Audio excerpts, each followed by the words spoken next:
97.3 FM. Eyewitness News. Be there as it happens. Citi News.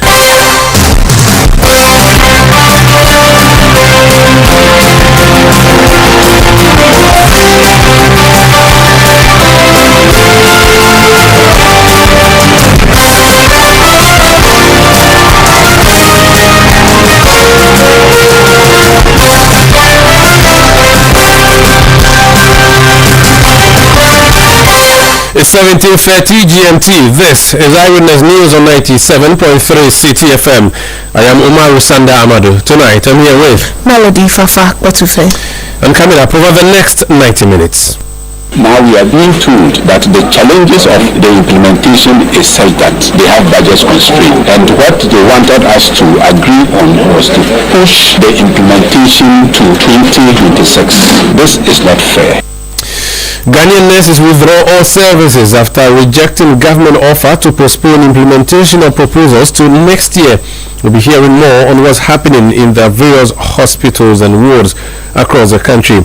Also coming up, minority in parliament to mobilize stakeholders to embark on a demonstration over recent taxes on fuel. This government is taking 5.7 billion Ghana cedis from the pocket of Ghanaians. This Dumsor levy has an effective rate of 8% per transaction, and that's why we say that it is midnight robbery. And later on Eyewitness News, we'll be in Saudi Arabia, where some Ghanaian pilgrims are very angry with the Hajj task force, saying it's a worst organized Hajj so far. We'll be hearing from a pilgrim in Makkah and also be speaking to the Hajj task force. Still with 97.3 Citi FM. More on this and many other stories on Eyewitness News. And in business, APRM rejects Fitch downgrade of Afri-Exim Bank. That's in 15 minutes from the Citi Business Desk. Eyewitness News is live from our studios in Accra and around Ghana on a number of affiliate stations, including Premier 100.5 FM, Beach 105.5 FM, and Sky 93.5 FM, all based in Takrady. We are also in Suyani on Greener 95.9 FM. We are in Goso on Hammers Radio 106.5 FM. We are in Kumasi on Alpha Radio 104.9 and Orange 107.9 FM. In Horada, we are on Global 105.1 FM. We are in Adakluwaya on Adanu 107.7 FM. We are in Tamale on Diamond 93.7 FM. We are in Laura on Westlink 88.1 FM. In Boko, we are on Source 100.1 FM. We are also in Navrongo on Mike 105.3 FM. In Nakpanduri, we are on Scarp 101.3 FM. We are live on YouTube and live on Facebook. Just look for Citi FM. We are also interactive on our social media platforms. X, now formerly known as Twitter. You can send messages by mentioning my handle at Umar Rusanda or at Citi973. On WhatsApp 0549 986 996 0549 986 996. Send your views and the world gets to hear what you think of the big stories of the day. We start off with nurses who are on strike and who have decided to withdraw all services in hospitals across Ghana. Fafa has a story. Now, relatives of patients on admission at the Eastern Regional Hospital in Koforidua earlier trooped into the facility to forcibly discharge their sick loved ones due to the impact of the ongoing strike by the Ghana Registered Nurses and Midwives Association. Families of patients at the mental health unit were also contacted to come for their relatives as pressure mounts on the only psychologist managing the unit in the absence of mental health nurses. Similarly, pregnant women who visited the antenatal clinic have been turned away and advised to seek care at private facilities. A mental health officer at the hospital, John Ajiman, told Citi News the situation has made it necessary for families to take responsibility for their wards. You know, at the mental health unit at the moment, we have about 16 staff. The majority of us are the nurses. And because we are on strike and we are withdrawing all services from today, there is no one to take care of the clients over there or the service users over there. And at the moment, most of the patients are stable and can continue with their medication in the house. So our psychiatrist ordered that relatives should come and we should call on the client's relatives to come and pick their relatives home. You heard a mental health officer at the Eastern Regional Hospital in Koforidua, John Ajiman. So we're receiving various reactions from Kumasi, the Ashanti regional capital, from Takrady in the western region, from Ho in the Volta region, from Koforidua in the eastern region, from Tamale in the northern region. Upper East, we are receiving reports from Bolga and Wa in Upper West. Correspondents telling us how the hospitals have been deserted by the nurses and midwives over this particular strike that they have embarked on. Let's speak to Vice President of the Ghana Registered Nurses and Midwives Association, Samuel Akogo. Mr. Akogo, you're welcome to Eyewitness News. Thank you, my brother Umaru. Umaru. Yes. Yeah. Thank you. I will let us talk about what the government put on the table, which you rejected. But for people who are angry with you to say that nurses are on strike again, they are doing what they like doing best, and that this government is new, why are they striking now? It's too early. What is the reasoning behind your strike, and how justified is it? Okay. Good. Let me first of all say good evening to your cherished listeners, and then good evening to your team. If, as you recall, just a few days ago, I think last week, we rolled out a roadmap to press home the implementations of our conditions of service. How did it start? We negotiated the conditions of service in 2024.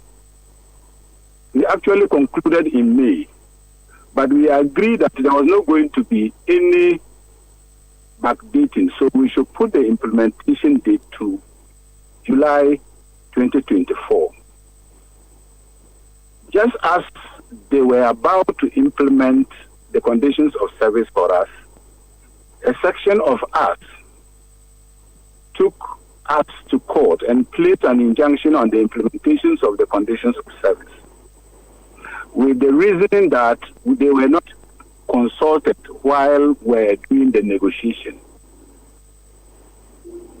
Whether they were right or wrong, we felt they could have drew our attention that, look, this exercise you are engaging in, we are entitled to be part, because we have called the other nursing unions in the Ghana, the Ministry of Health, to partake in the process. So it was just an oversight. We were not able to add them. So they could have come forward to say that, look, we need to be part. But they chose to wait.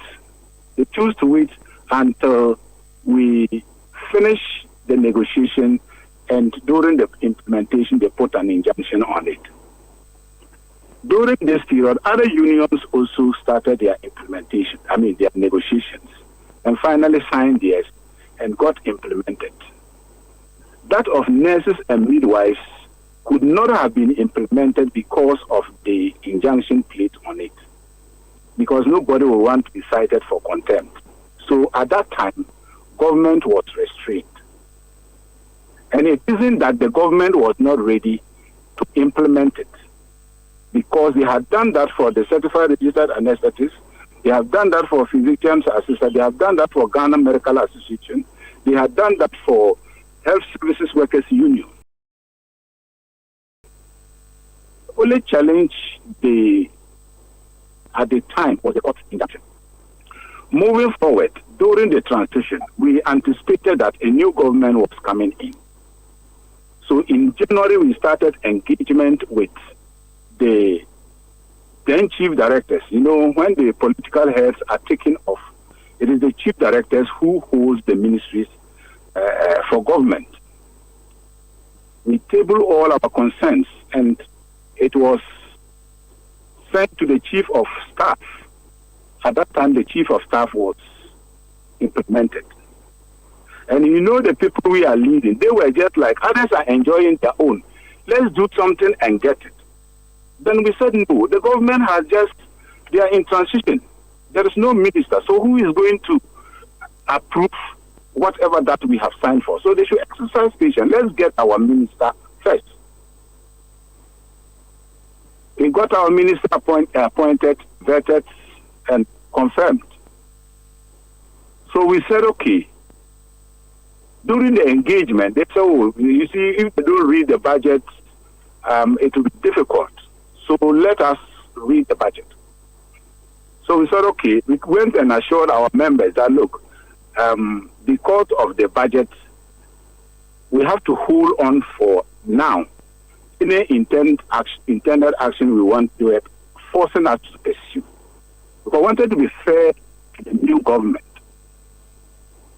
They said, okay, budget was read.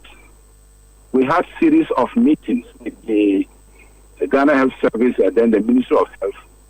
What we keep on hearing was, oh, just be assured that it will be implemented. At a point, the minister was getting angry with us because he feels he has opened his doors and then he is always available. Why do we have to, adopt a certain posture? But the fact is that those meetings never pinpointed how our conditions of service will be implemented. Pressure was mounting on us, and we said, look, let's exercise restraint so that we will work around, because strike is the last resort to use when it comes to labor relationship. Nobody enjoy declaring strike. So let's do the dialogue and see what will come out of it. In one of the engagement, when we push the minister, you tell us what is this thing? What is the timelines? When do we expect something to happen?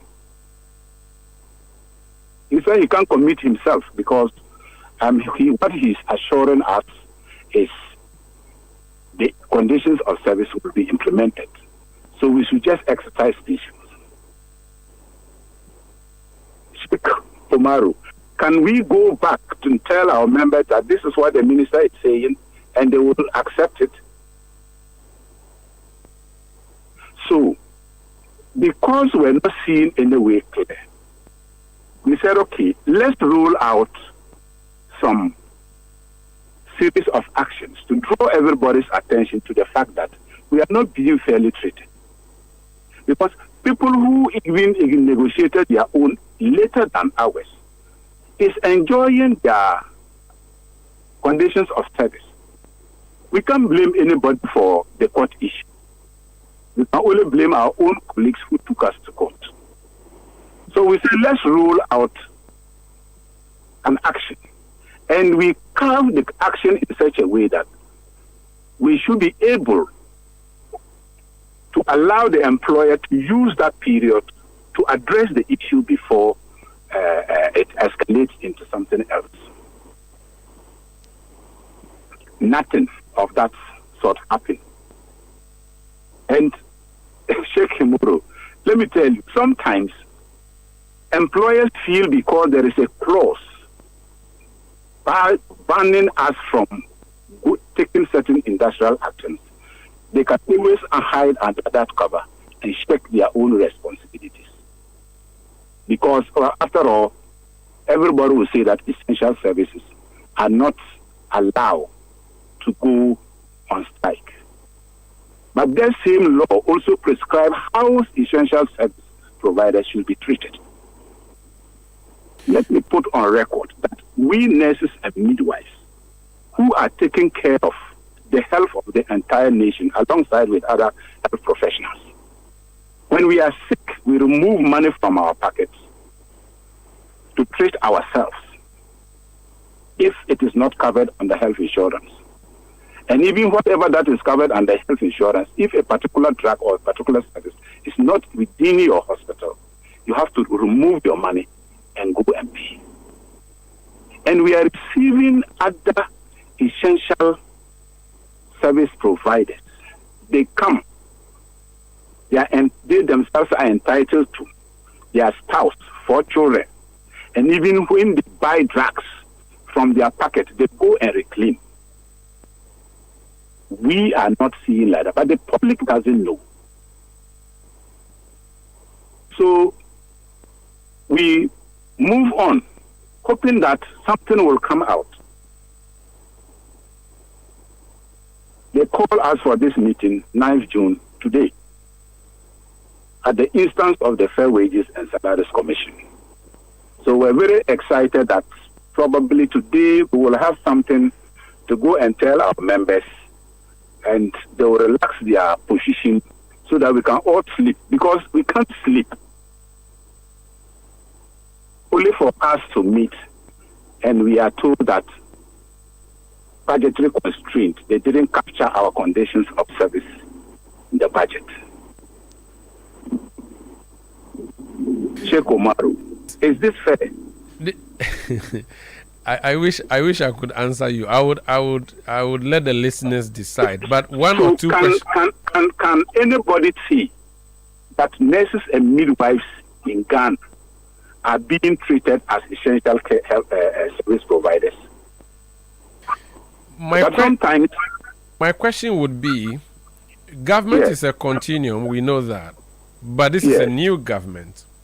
Would you say you have really given them enough time, this new government, to deal with this issue, considering that they have 4 years at least, and so 6 months may not be a fair and sufficient enough time for them to continue with what was negotiated or started by the previous government? Do you think you have actually given them enough time?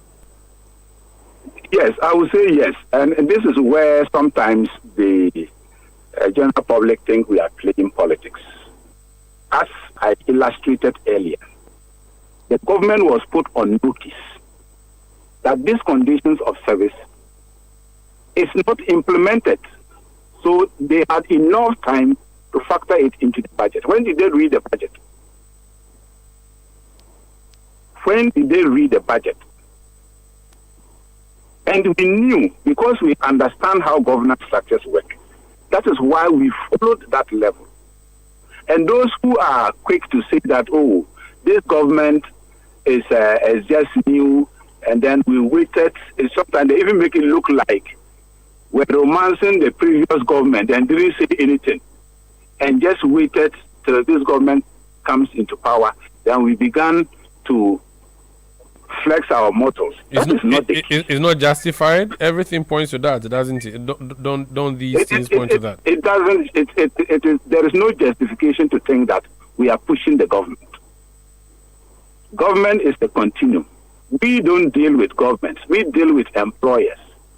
The Ministry of Health is our employer, and at the negotiation, all stakeholders were present. Ministry of Labor, Ministry of Finance, Ministry of Health, the TAC institutions, teaching hospitals, they all had representatives there. Why were they there? They were there to carry back whatever responsibility that is placed on them under the conditions of service. Okay. What was the offer that the government put on the table today when you met, and why did you reject that offer?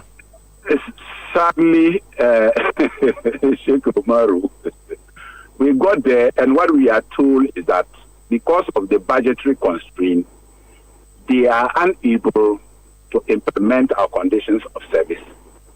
But they will just approve it so that implementation will start in 2026. Meanwhile, other professionals within the health sector started enjoying this since last year, and we are now asked to wait until next year. Is it fair? Are we being treated as essential service providers? We also gave a counter proposal. He said, yes, of course, yes. We know the government is doing well, trying to help rebuild the economy in such a way that all of us will enjoy. At least we've seen some of the fruits. Fuel is coming down. That's even come down. The exchange rate has gone better. At least we give kudos to government for that. But that doesn't mean that we should go and sleep hunger. We should continue the frustration because somebody failed to do his work to incorporate our collective bargaining agreement into the budget. So we said, okay, let's implement it now. Then whatever areas that are there, we can partition it. So for instance, we can make it 3 months. When you pay June, you add last year's 2 months or 3 months. You pay July. In that way, we should be able to clear it by next year. Another proposal they wanted to put across is that the condition of service is almost 1 year gone. So we should just assume that it has just started, so that it will end at a later date, maybe 2027. He said that cannot be possible because all the areas that we have accrued from July last year till date, they have already been accrued, and nobody will allow whatever that he is entitled to just go like that. And then what they also fail to realize is that at the last negotiation, some of our allowance could not be taken on board. So we are even eager that the next negotiation should come early, so that we'll be able to table those allowances and other conditions of service. Because we're told that at that point, because of the situation of the country, they could not take new allowances. And we accepted that. Moreover, it is a fact that when it comes to nurses and midwives, people don't take us serious. People don't think we deserve anything. If you hear how people were listening, they sit down and they're pressing food. If everybody is sitting down and pressing food, then our withdrawal shouldn't have any effect in the health system. It should not. But that is what, the public see. They think we are just people who are only interested in ourselves. We are the only people who goes to work, smile at the workplace and get home to cry. Because patients die in our hands because of lack of logistics. And by our trade, you are not supposed to join the patient relative to cry over the death of a patient. You get home and you continue to get that replay. If you ask the psychologists and the physiologists, they will tell you what is happening to our blood system when such situations arise. Give us the best care. Then we can also give the best care to the people of Ghana. Let me say that if we should lose a single life because of this agitation, it is the employers who should be held responsible. Because what they are saying is that the health of Ghanaians is not important, because the carers of the health, the significant carers of the health, are the people that are being treated like, people who don't even matter.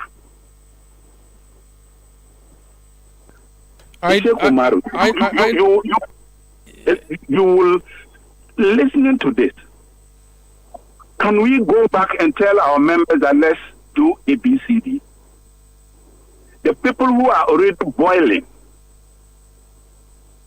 and we're thinking that this meeting, we're thinking that let's go, because some were saying, some even our council members, that nothing will come out of it, as if they were predicting. So when we started the process, people were lambasting us. We should have exercised patience.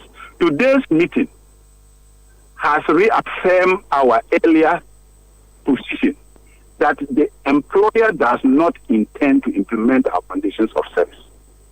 We have been vindicated. Okay. Mr. Akogo, I have two questions for you. One from a journalist and one from an NDC person who is currently in government, actually, a government officer. The journalist says I should ask you, doesn't this look like the Akufo-Addo government misled you in an election year by agreeing to their demands? Mahama inherited something it never expected. That's what the person said I should ask you. Answer that. Let me bring you the question from the NDC official. Okay, so thank you very much for that question, my friend. It is not the case. We don't double into politics. We all have our political lineage. But when it comes to matters of nurses and midwives, we know where to draw the line. Our conditions of service, the provisions of our condition of service is not different from those of the other healthcare providers. No, the person is saying that you were misled. Do you think you were misled by the previous administration? We can't say we were misled, and that's the point I'm trying to make. You can only conclude that we were misled if there were no similar conditions of service that have been implemented by the previous government. In that case, you can impugn some of these things. But ours is not completely different. The variations are just few.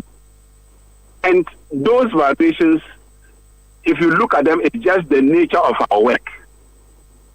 But the rest are the same.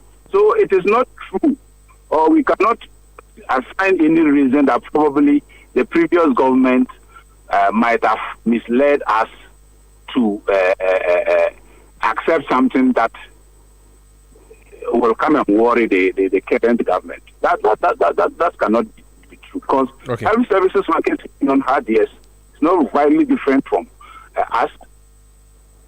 The Ghana Medical Association, the Physicians Association, Certified Registered Nurses Association, all these people have been implemented, and there is no significant difference between these. It looks like sometimes we copy each other. Okay, that's fine. Let me ask you the question from the official in government, a member of the NDC. Yeah. He said, at what point did you get the court case resolved? And why couldn't you get the previous government to implement the conditions of service, the chief of staff's the condition of service from the chief of staff for you last year after the court case? So first of all, when did the court case get resolved, and why didn't you get the previous government to do that?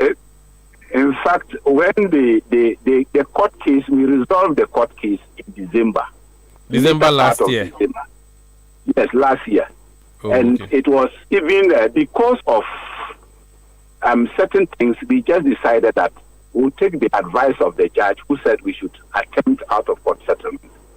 So the out-of-court settlement was actually concluded in December, later part of December. And immediately after the court adopted our agreement at its rulings, we quickly circulated the rulings to all the stakeholders, drawing their attention that the court injunction that was holding the implementation of the condition of service, there is now a way for it to be implemented.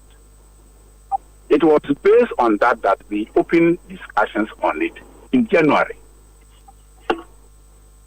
What's the way forward? Until it's either your way or the highway, I guess, based on the fact that you rejected the conditions today. For now, I am unable to say the way forward because we are yet to meet the National Council. It is when we meet them, we will present what our employers are saying. And whatever decision they advise us to do, we will do the same. Talking about that, we are told that there was an injunction that was secured against your outfit. It was not served on you last week from the NLC. Today we are told there was an attempt to serve it on you. Has that been served on you yet? We haven't been served yet. Could it be because we are told all your executives are out of the country? Let me also use this opportunity to dismiss that propaganda. The GRNMA is a solid union which runs on structures. It doesn't run on personalities. Currently, the International Council of Nurses is holding its conference, and the GRNMA is a member of the International Council of Nurses. And this program was earmarked 2 years ago. So it is just unfortunate it coincided with our agitation. The two vice presidents of the association and other executives are in the country. And we are capable of handling the union alongside with the National Council. So sometimes people think once the president is not there, then the union is not there. Our union doesn't function that way. Okay. We're told that me, who is the first vice president, if I should also travel, the second vice president is there. Very well. Other executives are there. Okay. Then the national council is there to give the needed advice. Very well. We're told there was an attempt to serve you today at the meeting, but you swerved. With the what? That you swerved. You refused to collect the service, the process. We didn't swerve. But they attempted to give it to you. We knew they were there. And even we at the meeting, we're not even thinking, why did they just call us for this meeting for us to be served or what? But why didn't you collect it then? If it's for you, you should have collected it. No, we were still at the meeting, so we couldn't have been having divided my attention on any other things. But by the time I finished speaking to the media and came out, they were not there. Very well. And we left. Thank you for speaking to us, sir. Thank you. I'm most grateful too. Thank you too. That's Samuel Akolgo. He is Vice President of the Ghana Registered Nurses and Midwives Association. This is Eyewitness News on 97.3 Citi FM. We are coming to you from our studios in Accra. I am Omaru Sandamad here with Fafa Potufe. Let me get a reaction from government now. The spokesperson of the Ministry of Health is Tony Goodman. Okay, I do not have Tony Goodman. Instead, I have another story. Can you give me a summary, Fafa? Well, the minority in Parliament is planning to engage with various stakeholders, including driver unions and civil society organizations, to discuss the implications of the 1 Ghana cedi increase in petroleum product prices. They claim that the increase was introduced without proper public engagement or scrutiny, likening it to a midnight robbery. The caucus says it intends to embark on a series of activities to protest against the levy. Let's speak to the Honorable Kojo Ponkruma, MP for Ofuasia Yerebi and ranking member on the Economic Committee of Parliament. You're welcome to Eyewitness News, sir. Good evening, Sander. Good evening to you. How sure are you that this is going to be a popular protest if you were to embark on same? The goodwill the government is enjoying appears to still be in the mid-90%. Well, we're not looking for popularity here. We are looking to do what we believe is right and consistent with the values that we have all expressed. You'll recall that sometime back, a 1% per transaction levy was introduced on people who elected to do electronic money transfers.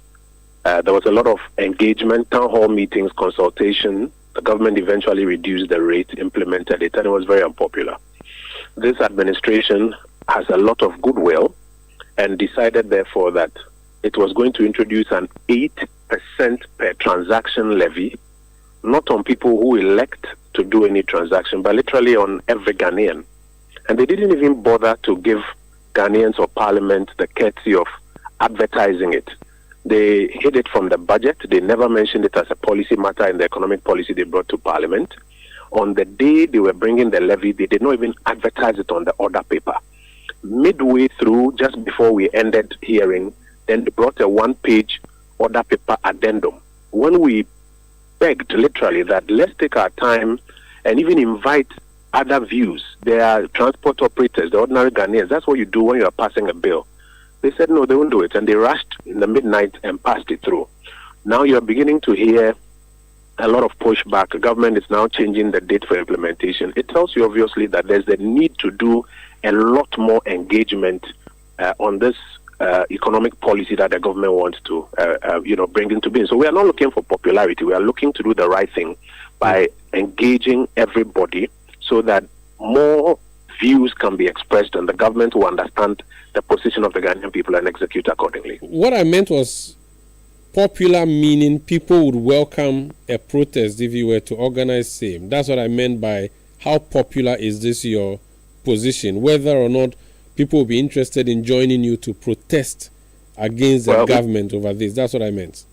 I was one of the people who addressed today's press conference. I never said we were going to go on a protest. That's not what we announced. We said we're going to engage various groups, driver unions, fuel operating unions, or everyday Ghanaians, to do the detailed breakdown and its implications. People didn't even know that farmers are going to be paying this levy. I don't know if you know. Farmers who are buying fuel and other farming equipment are all going to be paying this levy. This levy has eventually eventually an impact on transport prices, which will then translate into an impact on everything else that is being transported. So it has major economic implications. It's important for us to engage. I don't know why anybody would want to wish it under the carpet. It's important for all of us to engage so that the government can have a better understanding of the implications. Today, the government is saying that it won't affect fuel prices. The Chamber of Oil Marketing Companies is telling the government that that's not true. It will affect today if you introduce it. Maybe in the next window, which is a temporary window, it may not affect because pricing for the next window will go down. But if you introduce it today, it will affect. So the government itself needs to understand some things more on what it is seeking to do. And that's why we need to engage some more. Very well. Now, the 8% you referenced, how did that calculation come about? Could you please explain? I do know it's 1 cedi on a liter. How did you calculate that to be 8%? So simply pick the price of a liter, whether it's from Shell or from Goil. You see the price today. Then pick 1 Ghana cedi and work it as a percentage of the price. You see the effective rate of this tax. It's 8%. Okay, so that's how the conclusion. Now, these people you are going to consult, so it's going to be drivers. Who else are you considering talking to? And what will be the focus of the discussion? Are you going to draw their attention to this tax and how they are going to suffer? Because if they are suffering, they should be able to see that and make noise themselves. Explain to me what the context of this stakeholder meeting is going to be. This morning, for example, I was in my constituency before I came to Accra. When I spoke to rice farmers in my constituency, they didn't know that this levy will affect their rice farms. It was as we got into an understanding of how does fuel affect their rice farming. Then they themselves were mentioning the machinery they use and the fuel they have to buy for the machinery. And the fact that if indeed fuel prices are affected by 8%, it will translate into the cost of their inputs. For those who are plowing and preparing their lands, who are buying fuel for tractors, etc., they didn't know. Now, there are many dimensions of this, and our point is that that engagement needs to take place so that everybody has a clear understanding. Talk to me about the essence of the tax itself. The government says they have to clear the debt in the sector. We do know that there was one store debt recovery levy. There's the ESLA, the energy sector levy, that has been dealt with in the past. Now, this appears to be just one of many other taxes seeking to deal with the debts we have in the energy sector so that the lights would be on. What is wrong with trying to find a solution to the power problems? First of all, you are assuming that that is the truth. So let's start from there. The government itself is speaking in two different mouths. In one breath, they say they are going to use it to pay the energy sector debt, and that if the MPP administration had managed ESLA well, there won't be a debt for them to come and manage. Let's assume that that is true. I'll come to it. Then in another breath, the energy minister says that no, this is not for paying debt, and that is for buying fuel. So which is which? That's why you cannot start off by assuming that that is true. Now let's go into the energy sector debt itself. The government quite recently amended the ESLA Act, claiming that that amendment will consolidate the various levels of levies to give them enough money to pay off the debt. That was just a few weeks ago before Parliament, or just when Parliament was rising. I hope it's not lost on anybody. What has changed between then and now that the government now requires an additional 8% levy to be able to pay for the energy sector debt, which they told us they were consolidating the various ESLA revenue lines to be able to pay? Has the debt increased in the last 4 or 5 weeks, for which reason they require this one, or they didn't do their calculation well? Again, assuming the government says they are going to pay off the energy sector debt with this one, what is the consolidated nature of the debt? They are talking somewhere about 80 billion. How much are they going to yield even 2 years from this? Not more than 10 billion. How do you pay 80 billion with 10 billion? So it cannot be true that this is about going to pay the so-called ESLA or energy sector debt. And by the way, what is the cause of the energy sector debt? Number one is the excess capacity charges and the fuel purchases, which don't come into the pricing mechanism for power. those are off-book arrangements that have been made. You remember the case Etibe Yeboah versus the Attorney General, where Etibe Yeboah, then Member of Parliament, challenged those contracts that were being signed. Today it has come full circle, because now all of those debts have now come to hit government. Okay. And either government puts up a strong negotiation position, or government has to tax the people 8% per transaction to be able to pay. So you can't assume that it is true. It has to be interrogated. Very well.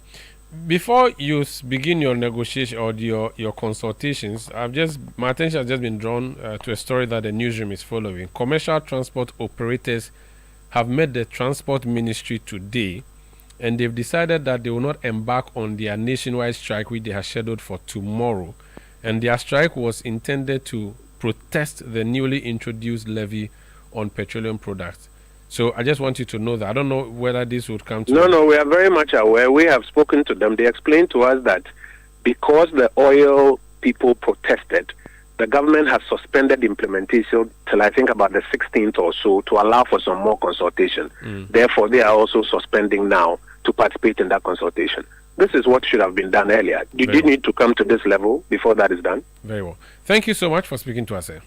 Thank you, Sanda. That's Honorable Kojo Ponkroma. He is NPP Member of Parliament for Foasia Yerebi. He is the ranking member on the Economic Committee of Parliament. This is Eyewitness News. Eyewitness News. Be there as it happens. Let me speak now to the Deputy Public Relations Officer of the Ghana Private Road Transport Union, Samuel Amwa. Sir, you're welcome to Eyewitness News. Yeah, thank you very much. How were you convinced by the Ministry of Transport to postpone, is it a postponement or a cancellation of your decision to embark on a strike tomorrow? How were you convinced? Thank you very much. Let me say good evening to your viewers and your listeners. Yes, we had a meeting today with the ministry, and then as we stated earlier, our issues has to do with this one Ghana Citi levy that is going to be on a petroleum product. That means to us is going to add another money to what we have been paying on a petroleum product at the pump. So when we had that meeting, this is the first question we asked them, that quite recently, we were asked to reduce our transport fares by 15%, of which it was based on the reduction on the petroleum product. That is why we did that reduction. And should they also bring another levy, it means that it's going to go up again. But the explanation given to us was that looking at how things are going, the arrangements that they are making on the dollar to the CD and that of the OMC is going to buy the finished product to come and sell to us, nothing is going to change on the pump as we go to buy the fuel. So what they mean was that this one Ghana Cedis is not going to change what we buy from the pump. So we said, okay, fine, if that be the case, even the implementation has not been effected. The GRA is saying that by 16th of this month, before that is today's week, before the implementations will start. So as I'm speaking to you now, we know how the petroleum product is being sold at the pump. So what we have to do is to monitor to see if by 16th something change. If nothing changes, like an increment is not being made, then it means that we don't have a case. But if increment is being made, then it means that another money is going to be added to our operational cost. That is where we also have to take our decisions. So that is the main reason why we decided to suspend. We have not called it off. We have not cancelled it, but we have suspended it. Looking at what will happen on next week, 16th of this month. Okay. To see that will be a change at the pump or not. Okay. I have seen a lot of government officials and NDC members draw the attention to many people who are criticizing this levy to the fact that a few months ago you were paying 16 cedis, 17 cedis. At the point it was even over 20 cedis per liter of fuel. They have come to bring it down to you to 11 cedis or so for you, and so if they added one extra cedi on that, you should be grateful. Nipaya Adia Osaye or Yeah. What you are saying is true. I think that is the main reason why we also came out with the reduction of the transport fares. Because, like, supposing, you see, where it went to, that was late December to early January, the fuel price was sold around 16 cedis, and it was calling for an increment of transport fares, but we didn't do that based on the promise that the government did that very soon the price is going to come down. So we reduced it based on where it has gotten to. Happens that we have reduced it based on where it has gotten to, and now after a reduction, we are going to add another, money again. Then that is where our problem lies. And so it's not like, yes, they have done well by reducing the petroleum product. That is why we also reduce, the transport fares as high as 15%.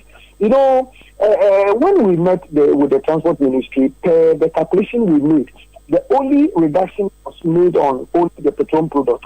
The spare parts and the lubricants and the taxes, there wasn't any reduction. And if we are to look only at the petroleum product, then it means that our reduction has to do with only 6%, not the 15% we spoke about. But even as I'm speaking to you now, the spare parts are still the same, lubricants are still the same, insurance and other things are still the same. But we still went ahead and do the 15% reduction. So it's not like the government has done us any good. Fuel prices has come down, but we have also reduced it. That is why we are seeing adding another tax to it again will give us another operational cost. Then it means that should they know if another thing is going to be added, then we wouldn't have even reduced it to this margin. Very well. Thank you so much for speaking to us. That's Deputy Public Relations Officer of the Ghana Private Road Transport Union, Samuel Amwa. Eyewitness News. Be there as it happens. Are you feeling tired after a hard day's work? Have you lost your appetite even for your favorite dish? Viral Blood Tonic is a nutritionally balanced, pleasant-tasting tonic fortified with iron and vitamins to boost your appetite and energy levels for high performance. Viral Blood Tonic, easy to take and good for the family. Viral from Danex Iting Starwin PLC. If symptoms persist after 48 hours, consult a physician. This advert is FDA approved. Are you ready to lead like never before? Ready to master the art of strategy and inspire teams that thrive? It's the Management Bootcamp 2025. An exclusive high-impact training for mid to senior pros. Learn from Ghana's finest industry minds, brought to you by Channel 1 TV and 97.3 Citi FM. From the trusted voices of excellence, Citi FM and Channel 1 TV comes an elite training experience designed to sharpen your strategy, leadership, and communication. Make a date for the Management Bootcamp 2025 from Sunday the 22nd of June to Saturday the 28th of June 2025. The venue is the Platinum Bay and Passion Base Hotels. Call 0242-011-424 to register now. The Management Bootcamp 2025. Lead forward. The Management Bootcamp 2025 is powered by Channel 1 TV with support from 97.3 Citi FM. Oh, jump on now. Go. Ugomi, at what time when you come back where I don't hear the sound of your car? Why you buy new car? No, I not change my car. It be the same right. It be the fuel way I change. Way one shouts it. Ever since I started using the all-new Excellium Premium Fuel, fortified with 3-in-1 action. Oh, Joe, now my car they run like electric car. No, it's so. This is the type of fuel where they want to. Because now engine they cost. Where they want for way if I buy it, it go protect my engine. And with the small way I buy, I go drive, sir. Absolutely. It's like strapping a turbocharger to your engine and giving it a protector. And what they bust my mind, Seth, be the 3-in-1 action, no? Excellium, they prevent up to 99% of deposit. It be anti-wear, some be anti-corrosion. Won't pay when I open them. Hey, so where can I find this magical fuel? Just head over to any Total Energy service station and your car will thank you. Hey, then make a finish my gobe fast, then rush go Total Energies. My friend, but why your hand my gobe inside? I give you info. Make a fill the gobe too small. Go.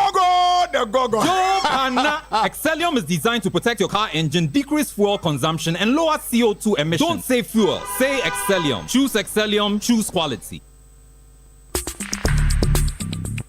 Let your voice be heard on Eyewitness News on Facebook at facebook.com/Citi97.3, Twitter at twitter.com/Citi973, and Instagram at instagram.com/Citi973 with the hashtag Eyewitness News.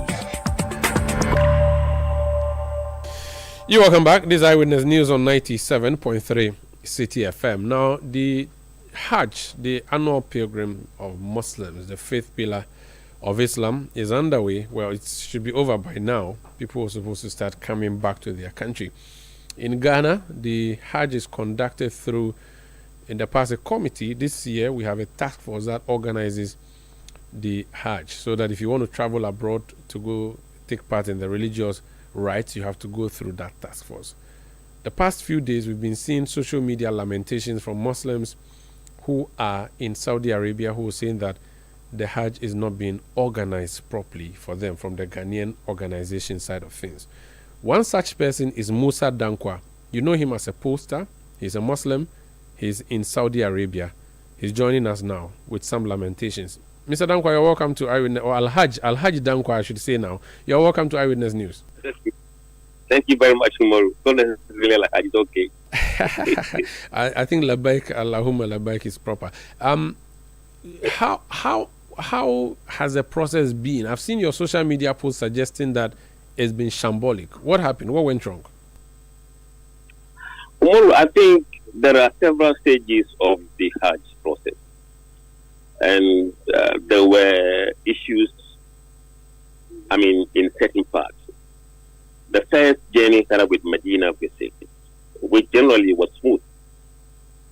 And then we came to Mecca. Both accommodation and transport from Medina to Mecca were quite smooth, largely.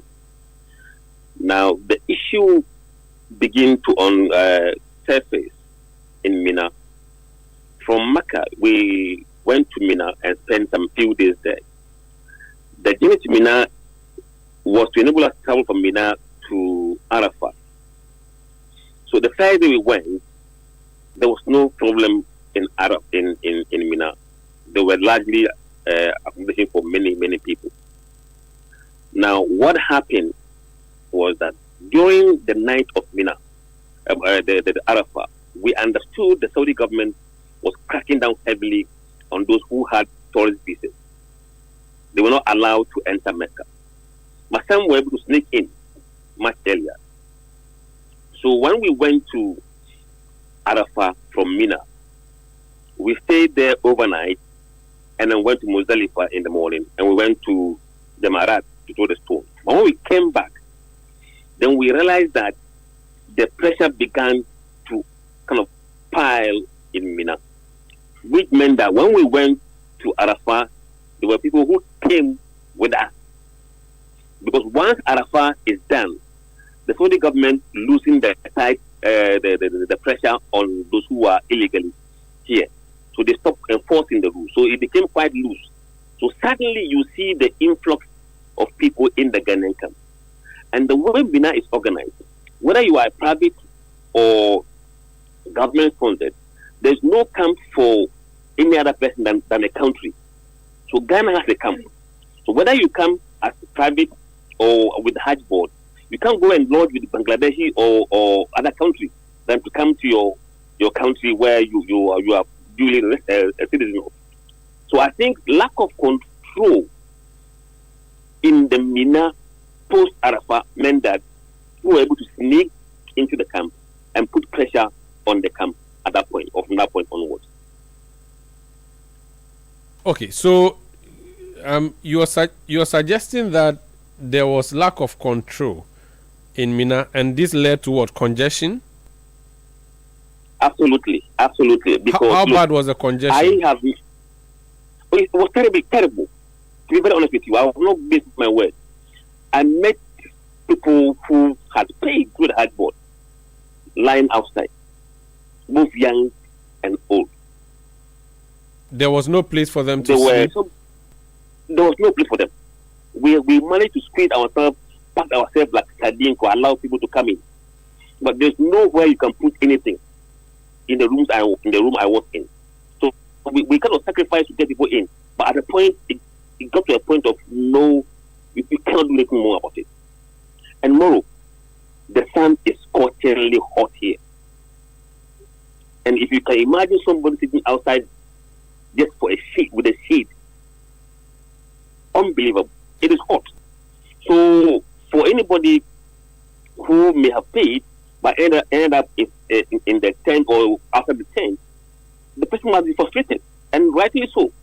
The Hajj task force from Ghana, they were there, weren't they? What did they do about this, or what did they say about this? I think they were overwhelmed. Once the controls were not enforced to stop the infiltration, they were helpless. Let me speak to one of them, and please be on the line for me. Alhaji ABA Hussaini is a head of corporate affairs at the Hajj task force. Alhaji, you're welcome to Eyewitness News. So, social media has been awash over the past 1 week or so. Wa alaikum salam. Over the past 1 week or so, people lamenting on social media. And now we're just speaking there to Musa Dankwa. He's suggesting that the first night of Mina was all right, but subsequent to that, there was influx in the Ghanaian camp that has led to people being displaced. So people have had to sleep outside. People were packed like sardines. That's what he's saying. How does the task force respond to this? Umaru, I think the answer lies in the question itself. I'm sure. Let me say a good evening to my very good friend, now Alhaji Musa Dankwa, and may Allah accept all their supplications and prayers. But let me say, inherent in his narration, it's part of the answer. He himself indicated that the Hajj task force provided space for every pilgrim. Take note of that, Umar Sanda. You can't lose sight of that fact. That every pilgrim under the aegis of the Hajj task force was provided a tent. There was not a single person who went on the ticket of the Hajj task force who was left to sleep outside. Every single one of them was given a tent.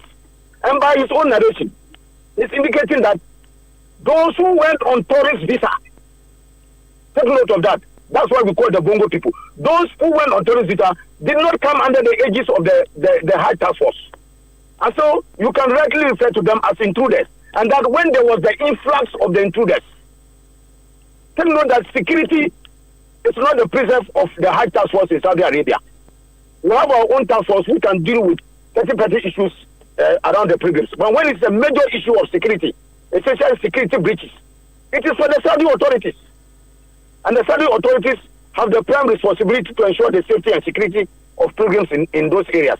And so, if they said that there was a huge influx of illegal people who came in to compromise the space, why is that the problem of the Hajj task force?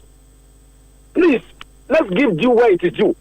And I can tell you, Umar said that without any out of it, this is one of the best organized Hajj pilgrimages. I am not by any set of logic indicating that it was perfect, by no means. But I can tell you that in terms of performance and other things, understand that this is the highest number ever since we started going on pilgrimage. That has patronized the Hajj, about 6,000 Ghanaian pilgrims. Never in the annals of our country's history have we had these numbers. Okay. So I think that, look, if last year, for instance, we managed to bring only 3,500 people.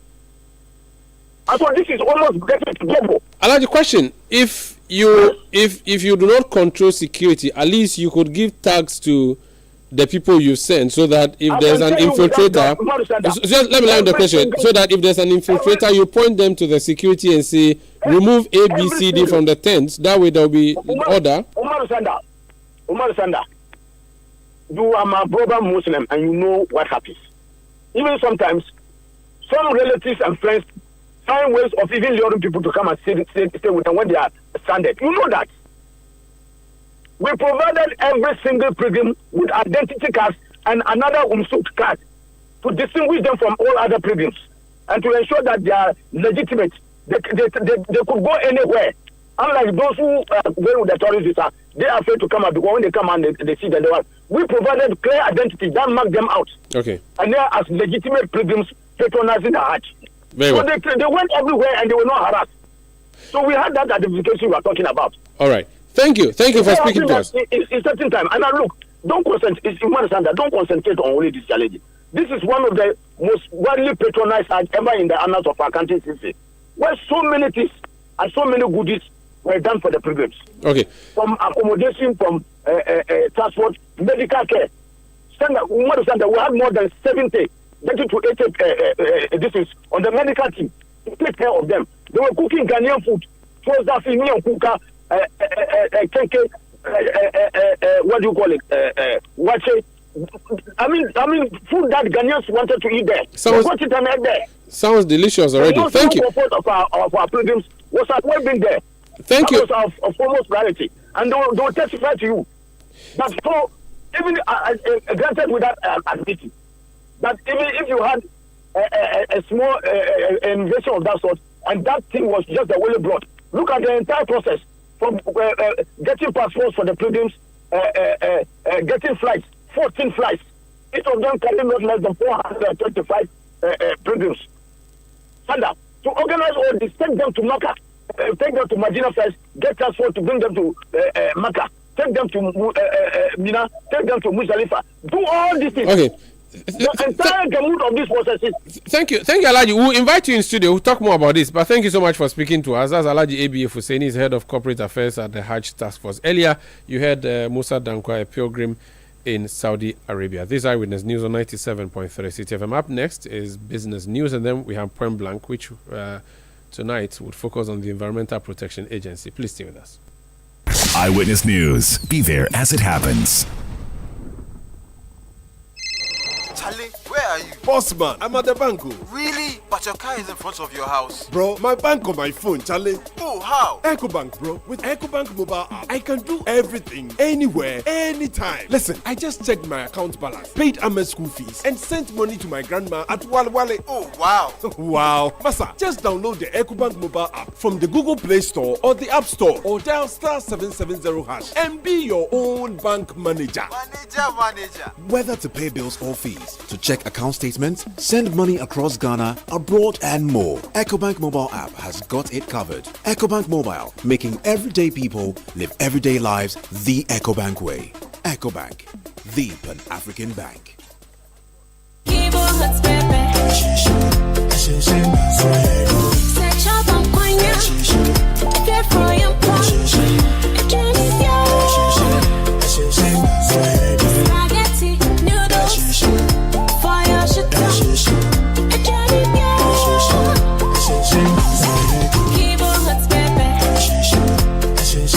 New Kivo Hot Pepper Powder.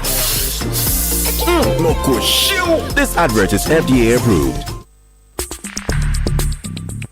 Let your voice be heard on Eyewitness News on Facebook at facebook.com/Citi97.3, Twitter at twitter.com/Citi973, and Instagram at instagram.com/Citi973 with the hashtag Eyewitness News. Get the details. Every significant financial transaction, every market movement, and all the policies that affect your business. Citi Business News. Be informed. Time now for Citi Business News on Eyewitness News. I am Melody Fafa Botufe. Let's settle for the details now. The African peer review mechanism is pushing back against the recent downgrade of Afrexim Bank by Fitch Ratings, criticizing the classification of Ghana's sovereign loan as non-performing. Fitch lowered the credit rating of Afrexim Bank from BBB to BBB-, citing concerns over a rising non-performing loan ratio. But APRM says the move is legally flawed and misrepresents the nature of sovereign lending within African financial institutions. There's more in the following report. Fitch attributed this figure to sovereign exposures to Ghana, South Sudan and Zambia, despite Afrexim Bank reporting a much lower non-performing loan ratio of 2.44%. The African peer review mechanism argues that Fitch's treatment of loans to these countries, including Ghana, fails to consider the legal framework under which Afrexim Bank operates. Ghana, a founding member and shareholder of Afrexim Bank, is signatory to the bank's 1993 establishing treaty. That treaty governs loans to member states and the principles of intergovernmental cooperation, not conventional commercial lending rules. According to the APRM, Fitch's classifications disregard this legal context and incorrectly assumes the possibility of default, despite no formal default. The APRM also rejects Fitch's interpretation of recent repayments discussions as signs of elevated risk, stressing that such engagements are normal within multilateral lending structures. It is urging Fitch to re-examine its criteria and collaborate with African institutions for more context-aware credit assessment that fairly reflects the continent's financial governance systems. That was a Business Desk report by Emmanuel Opon.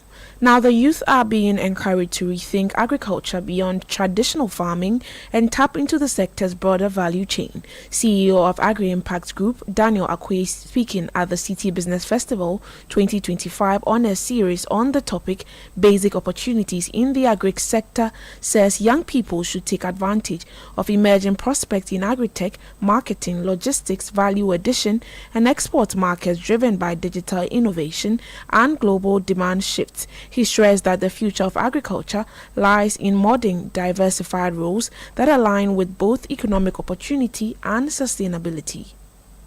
Assuming you have disease and you have to spray, and the person is taking 2 weeks to spray your farm, by the time you are done with phase 1 and go to phase 2, the disease has come back to phase 1. We are actually rolling out a new program with KNUST, Dronepreneur program, where we are selecting 100 young people, train them how to use drone to provide agricultural services. Wow. That is also an opportunity. It's an opportunity. Before you come into distribution of agricultural commodities, that is also an entry point for young people. So we want young people to open their minds to the various vocations in agriculture and not only going into production. The production is important. Honestly, production absorbs majority of young people or provides the highest level of jobs within the agricultural value chain. So production is critical and it is important, especially when you are looking at rural youth. But that's not the only thing. You heard CEO of Agri Impact Group, Daniel Akwe. Now, Telecel Ghana has unveiled a new customer loyalty drive dubbed the Too Much Money Promotion, offering subscribers the chance to win daily, weekly, and a grand cash prize of 1.2 million Ghana cedis. At the launch, Director of the Consumer Business Unit, Annette Jamila Muga, said the initiative reinforces the commitment of the telecom network to delivering value through innovation and rewarding customer loyalty.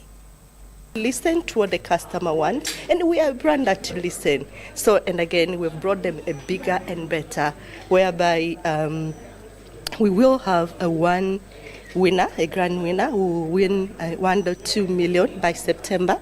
It's a 4-month promo. We're starting today to September, but we will have 80 winners, weekly winners, whereby each week we'll be getting 6 to 8 winners, and these winners will win 20k Ghana cedis. And then on a daily basis, we know this customer buys bundle recharges, but we want to give back again.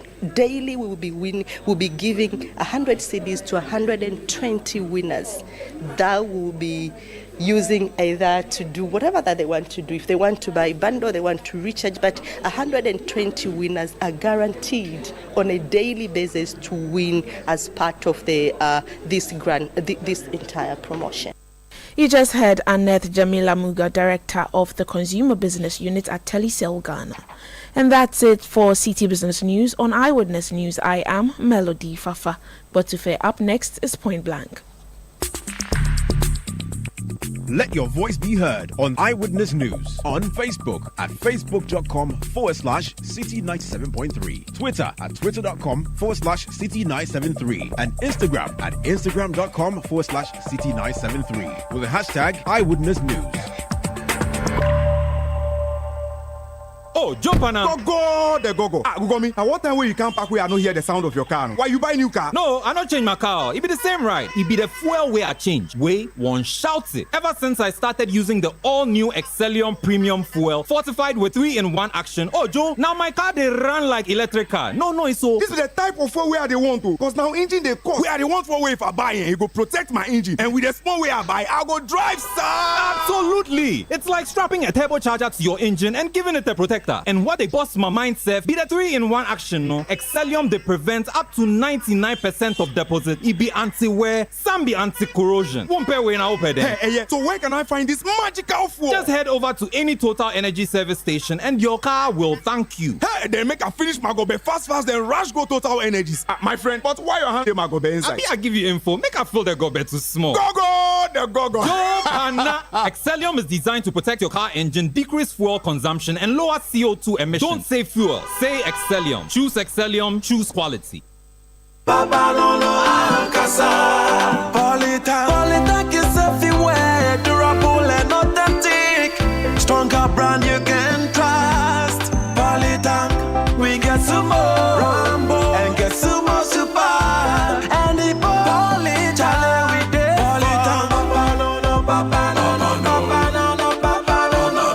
Papa no Alcazar. Polytech, the original, always the best.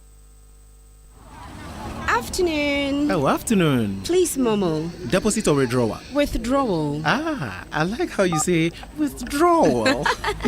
How much? 500 Ghana. Why allow cash out? Yes. I feel ball number no mami why? 0241 789. Ah, nice one. Approve. Please, the agent's name, is it Mipesika Bebre to Crime Ventures? Hey, into what body you now? She. My alert, I have to verify.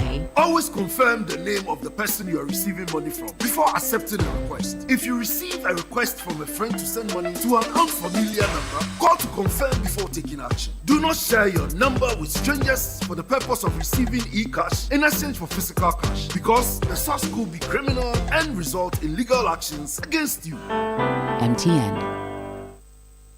Eyewitness News. Be there as it happens.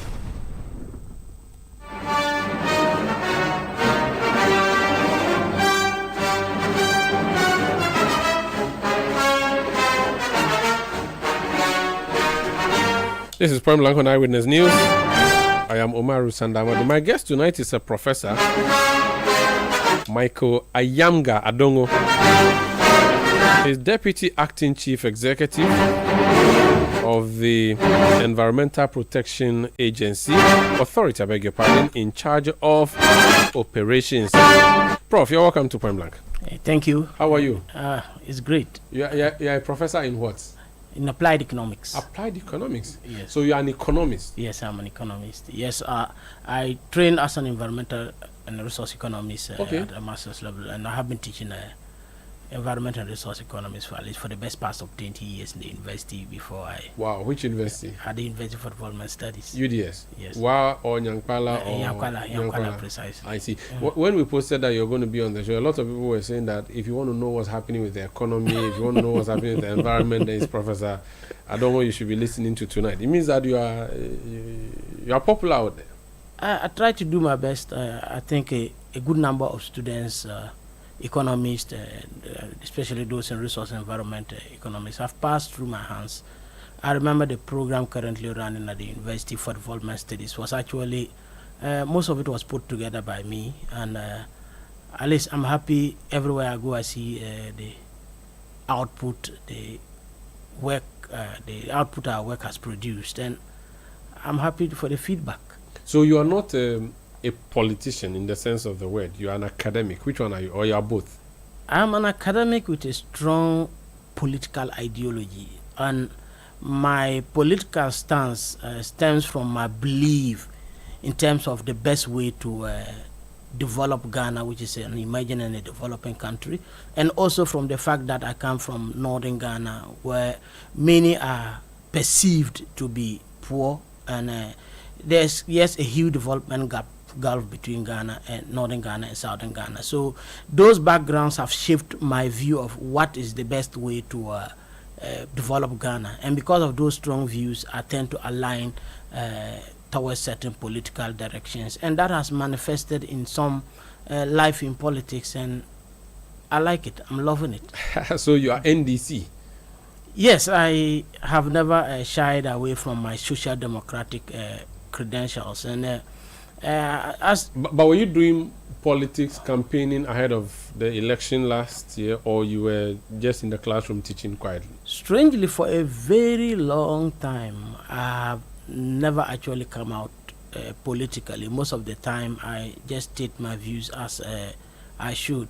But after 2020, when I saw the direction of the country, when I began to witness the slide, when we offered several warnings, offered several suggestions, and they were brushed aside, and the straw that broke the camel's back was when I made a very clarion call that we should head to the IMF early enough to avoid serious economic consequences, and was brushed aside. And I felt that, okay, this time maybe we need to express our opinions in a better way, speak in a language that will get the political class to listen to the knowledge system. And I just decided that enough was enough.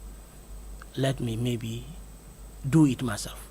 So have you stopped teaching, or you still teach? I'm on secondment. In fact, I'm currently wrapping up my course at the University for Development Studies. I hope to be away for some period of time. Naturally, if you teach in the university for 10 years, 20 years, you get to go on sabbatical. But because of the position I'm taking, I want to come on secondment, contribute somehow to the growth and development of this country. So you're still a staff of UDS, yes, on secondment to the EPA as a deputy CE. Yes. Hoping that you stay there at least for the next 4 years. Next 4 years, and let's see where the ship sails. Did you say environmental economics? Yes, I thought it. What is that?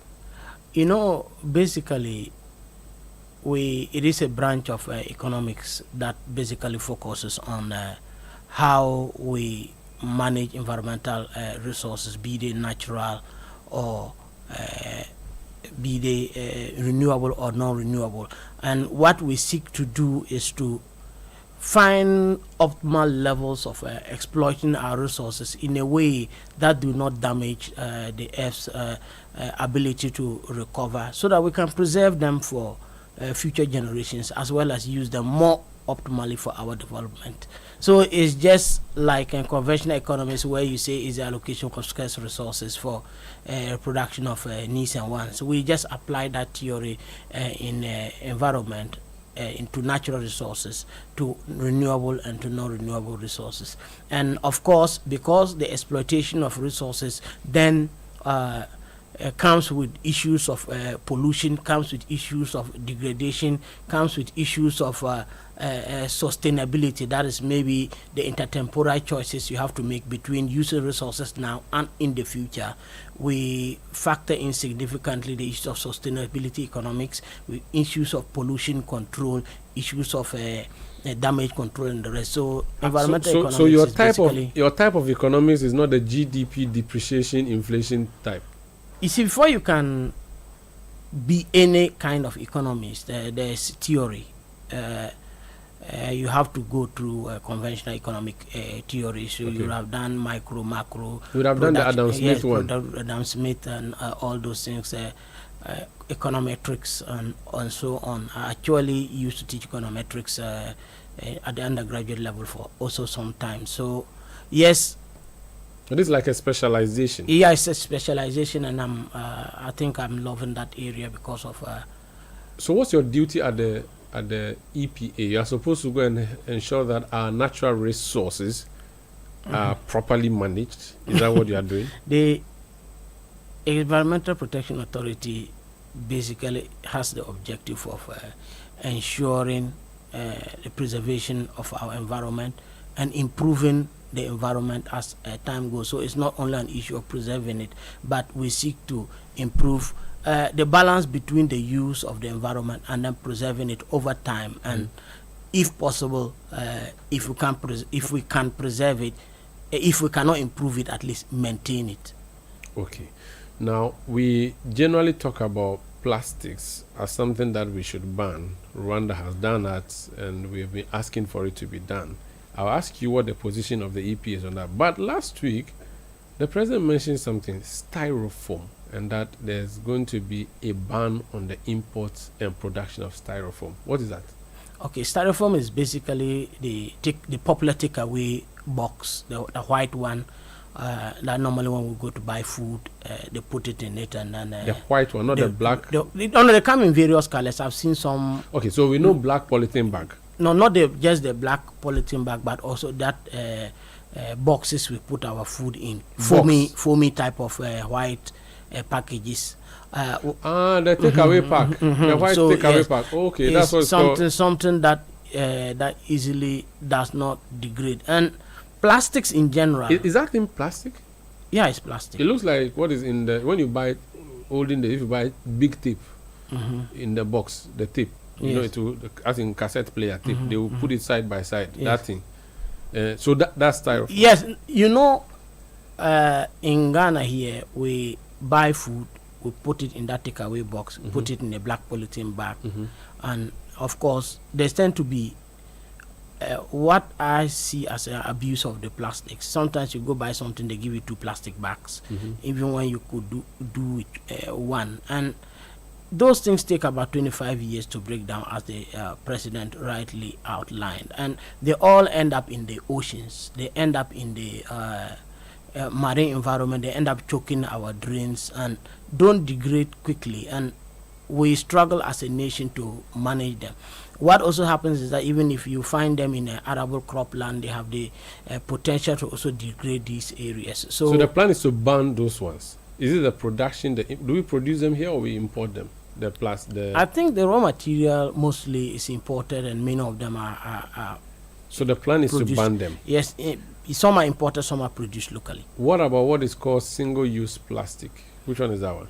Yes, there are plastics that you just buy and you use, and there are no options for you to recycle them. So the tendency for such plastics to accumulate quickly in the environment is also quite high. In other places, there are plastics that are shaped in such a way that you can just, after using them for a primary purpose, you can re-engineer or maybe transform them into another product and use again. Most of the single-use plastics don't offer you that opportunity. So banning them also means that you are more or less compelling our system to innovate. Let's talk about the two of them and timelines. So what's the timeline for the banning of the styrofoam, and what's the timeline for the banning of the single-use plastic? What are we working with as a nation?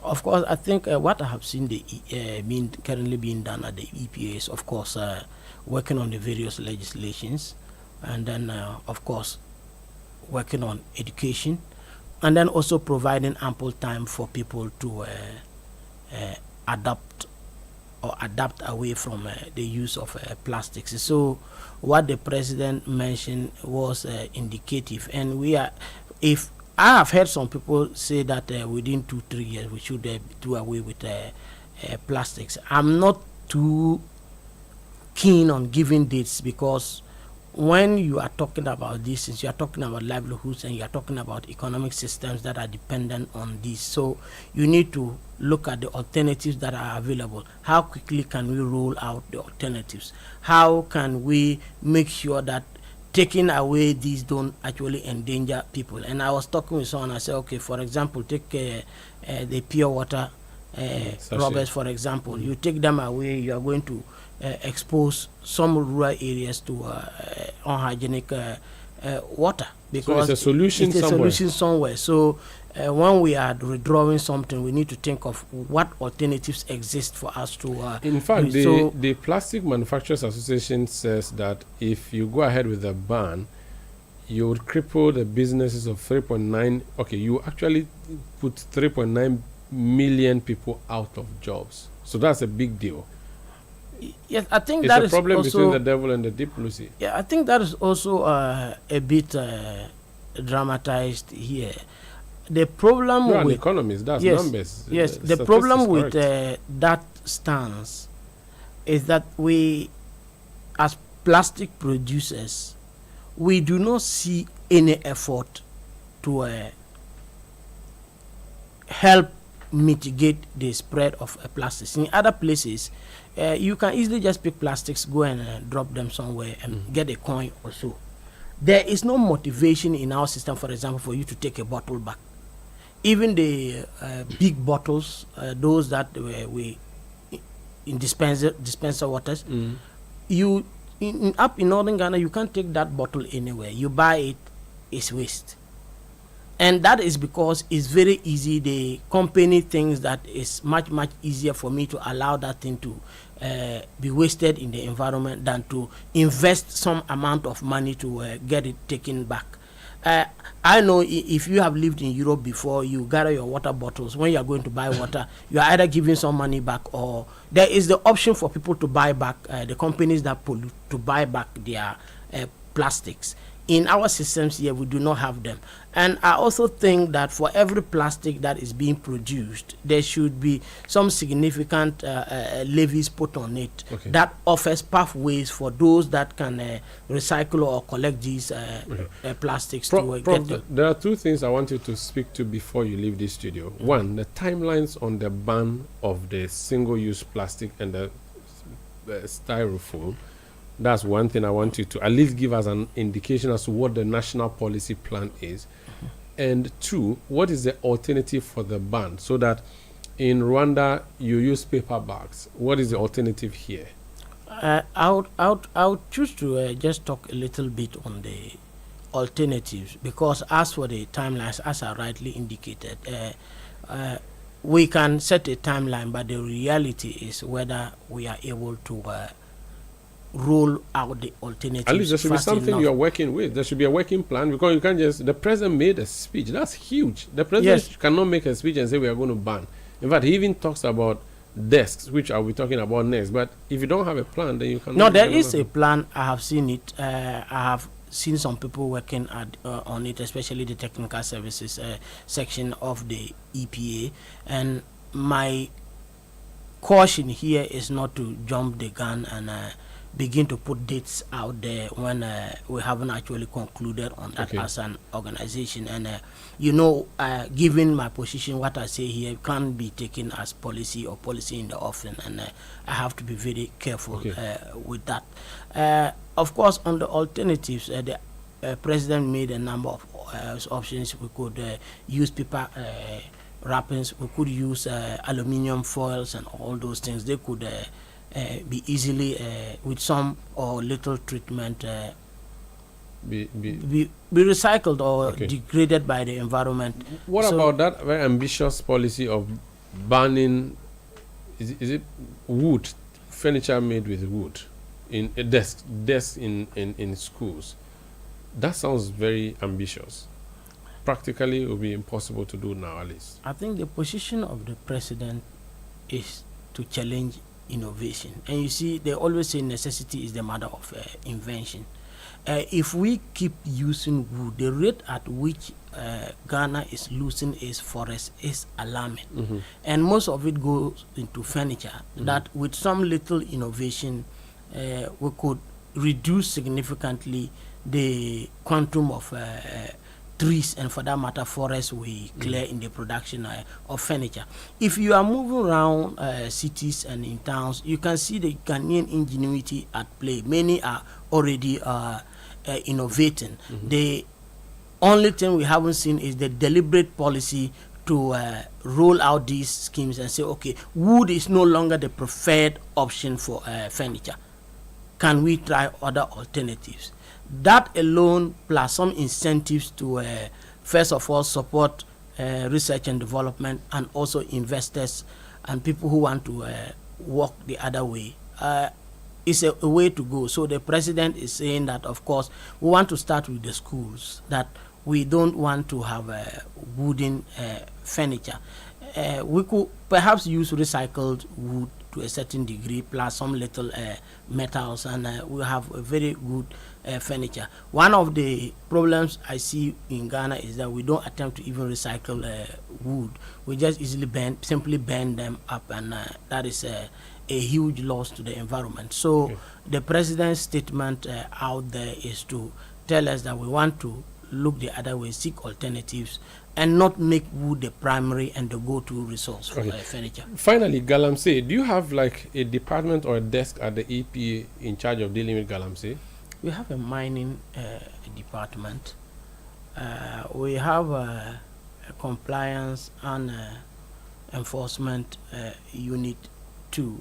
So all these entities work as in the mining sector. It is an extractive industry, and anything that has to do with extractives has some environmental impact, and for that matter needs to be regulated to a certain degree. So yes, EPA is a very huge organization, and there are various entities. Of course, they work as a collective, so you find a lot of intersections between the various units. But yes, we do have the mining department or division now that is trying to regulate extractives in the mineral sector. Very well. Thank you so much, Prof, for joining us tonight on Point Blank.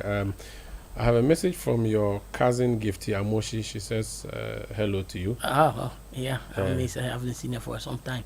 Well, she's busy on Facebook making a lot of noise, so I think she has to come around. And also, you Adongo, are you related to Honorable Isaac Adongo? No, I'm not really. We are just both from the Upper East region, so it's not a blood relation. Are you from Bolga? Yes, I'm from Zuarungu. You're from Zuarungu, okay. Yes, on the eastern side of Bolga. On the eastern side of Bolga. Okay, on the way to Boko. On the way to Boko. I was born in Bolga, actually. I grew up there. My mom is up there from Atula BC area. So I see. I'm out and out a Bolga person. A Bolga boy. You went to Big Boss? I went to Big Boss, of course. Then you're a Bolga boy through and through.